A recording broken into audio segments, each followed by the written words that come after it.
Morning, everyone.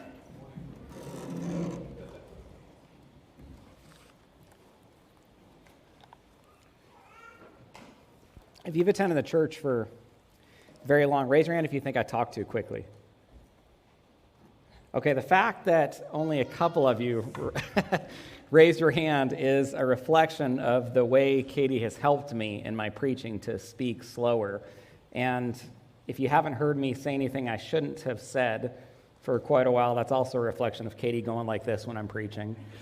Well, she's at the Above Ruby's retreat with some of the other wives in the church, and she'll be coming home early this afternoon. So you guys are going to have to help me out this morning, and if you see me talking too quickly, or hear me talking too quickly, I should say, this is the sign Katie gives me to slow down. And I suppose if I'm saying something inappropriate, you can give me that sign too. All right? Father, it's always a great privilege to gather with our brothers and sisters in Christ to worship you. We're one family with you as our Father and Christ as our brother. We come to you hopefully with that recognition in mind, and if that not be the case, I pray that you'd impress that on each person's heart.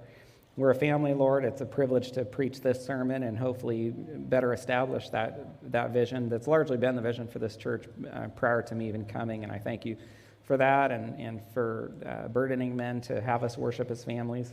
I pray as we, not a typical sermon this morning, not necessarily verse by verse through a book of the Bible, but really more topical, and be our last sermon on this topic.